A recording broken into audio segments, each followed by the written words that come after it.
Hello. Okay, next tutorial. This look is meant to be Barnabas Collins from the movie Dark Shadows. I recently watched this movie and I actually really liked it, and I really liked the makeup, so I thought I'd give it a go. So this is my best shot. Hopefully I did the movie justice.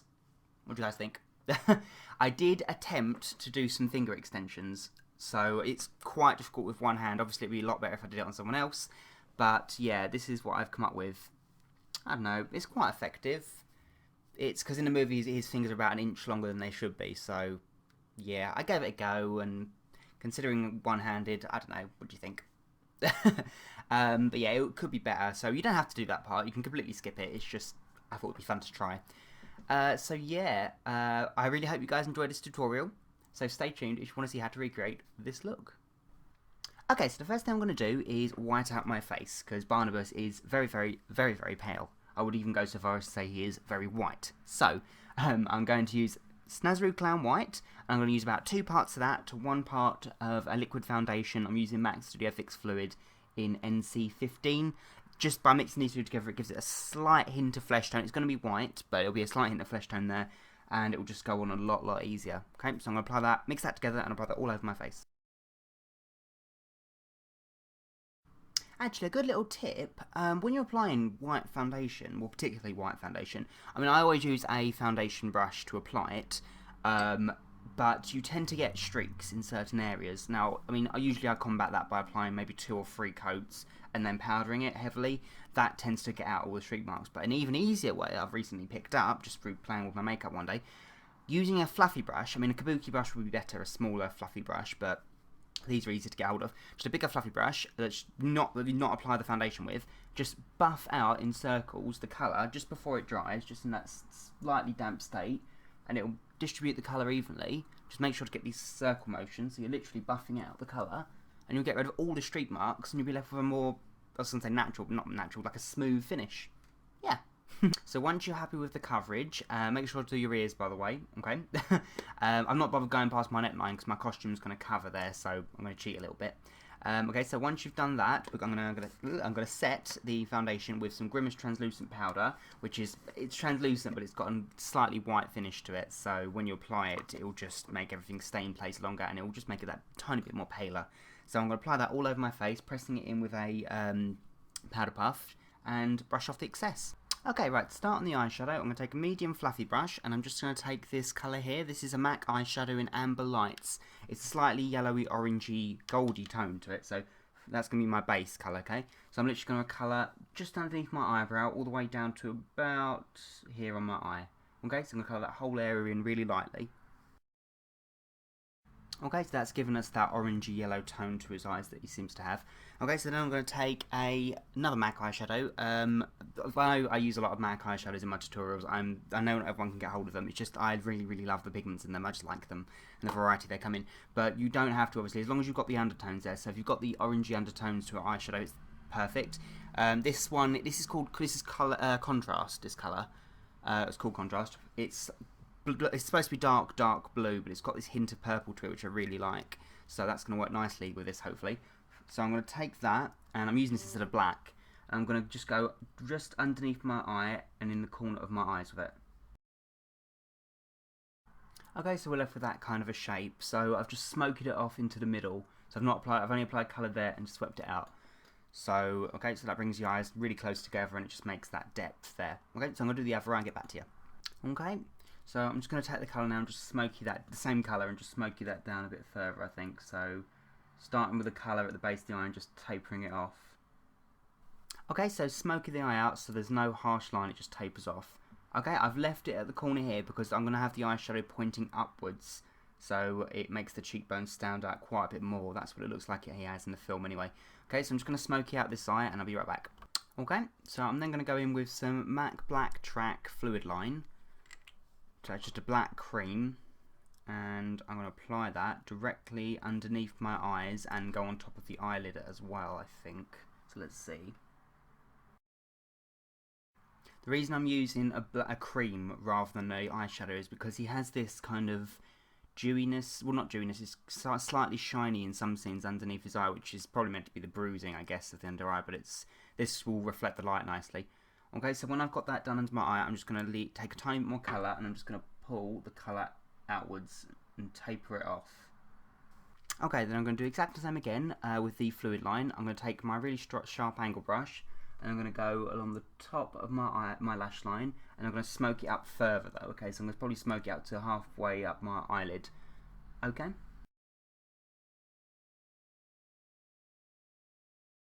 Okay, so I went nearly to the top of my eyelid actually, just with the colour. Just smoking it up as much as I can go, slightly turning it up at the ends, just pulling the colour in that direction. Okay. Okay, I'm then going to take a mixture of black carbon and a brown embark eyeshadow, just taking a tiny bit of each just for my eyebrows. It's on a really soft angle brush, and I'm literally just going to colour in my eyebrows, making them a tiny bit thicker. They're still slightly arched, but not like a huge amount. Okay, so that brings the eyes together quite nicely. Okay, so just make sure to make the arch a little tiny bit thicker there. Okay, and taper it off. Right, so now the fun part. As always with Johnny Depp makeups, or Tim Burton Johnny Depp makeups rather, there is a heck of a lot of contouring, okay? So this is, in the film, in certain lights you can see it's softer, obviously because there's direct light on it, but when he's in the right lighting you can see just how much contouring there is. So, I'm going to use the same colour palette that I've been using for the eyes, so I'm going to be using the dark blue / purple contrast colour. By MAC, and I'm just going to take that on a really, really big fluffy brush. Make sure there's no excess on there at all, because we do not want to put a streak of colour on. And I'm literally just going to pull that down where my cheekbone is and taper it downwards. Okay, so it's easier to add colour than it is to take away. So start with a tiny amount and work from there. I'm also going to do a tiny bit on the temples as well. Not heavily, just enough to make that depth there. Right, time for the highlighting.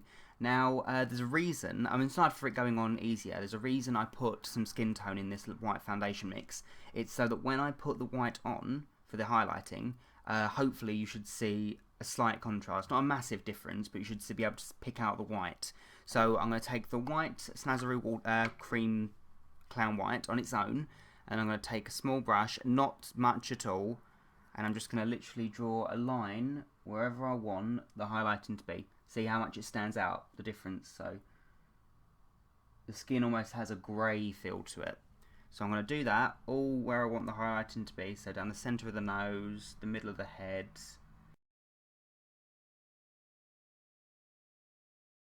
Okay, so those are my highlighting areas. So as you see, I've got cheekbones down the centre of my nose, down the sides of my nose, the middle of my face. Okay, so I'm going to take a medium fluffy brush and I'm just going to buff that into my skin. Okay, just for a tiny bit of added depth, I've just gone down the sides of my nose with the contrast colour, and I'm just going to buff that out now. Okay, so for the lips, I'm going to take a Kryolan lip palette. This is number 141. I'm only using this because it gives rather a lip stain than an actual lipstick colour, so I think it would just look a lot more. I think it would be more suitable for this kind of a look, to be honest. So I'm going to use this tone here. This is number 648. It's like a slight reddy but more pinky lip tone to it. So I'm going to apply that all over my lip, not really exaggerating the shape that much. I mean, obviously I'm going to give the Cupid's bow a tiny bit more, make them a bit more pointed, but yeah, nothing too extreme. Okay, so nothing too drastic, just a regular lip shape, slightly arched on top. Okay, so now the hair.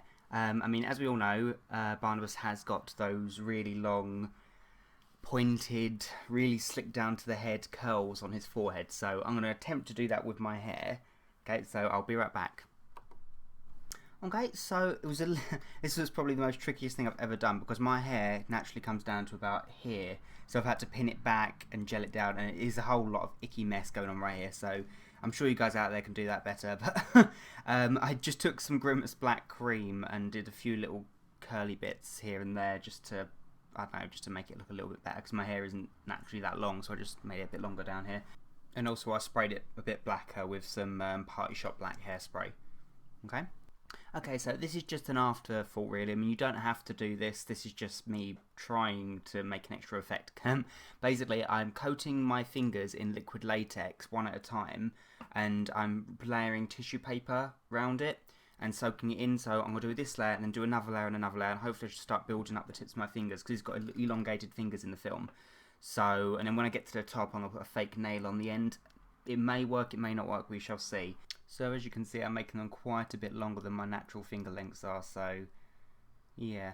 This might look horrible, it might look good, I don't know yet, we'll see. So I've kind of just skipped ahead here, because I'm not even sure if I want to use this, to be honest, but I've stuck some fake nails on the end that I've cut into a point, and I put some black grimace colour in the underneath where the fingernails start, just to make them look dirty. I'm not overly happy with this part, because, I mean, it's so super difficult to do this with one hand, so I can't hold certain bits while I'm trying to paint, and so, yeah, that's what I've come up with. It looks a lot better from a distance, I'd say that, but up close it definitely looks crude, so I'll leave that to you guys. I mean, whether or not you think the look needs that or not, but, I mean, I can still bend my fingers and everything, it just, yeah. So that's my real hand, that's my real fingers compared to the elongated ones. Yeah, I've only painted up to here again because the costume, so I'm not going to do this hand because I think it would be near on impossible for me to hold my brush with this, and so yeah, it would look even worse. So yeah, I'm going to put my costume on and get right back to you. Okay, and that's it. So I popped on my costume, which is a really old Dracula costume that I've had lying around for a while now. It does the job, I think. It's got the cravat and it's got the red gem, so yeah. And I popped in 2 fake fangs, so yep, that's my vampire part done. Which is why I'm talking with a kind of a lisp at the moment, so sorry about that. But yeah, so that's my Barnabas Collins look. I really hope you guys enjoyed it. If you like it, make sure to rate, comment, subscribe, the usual. And yeah, so until next time, bye!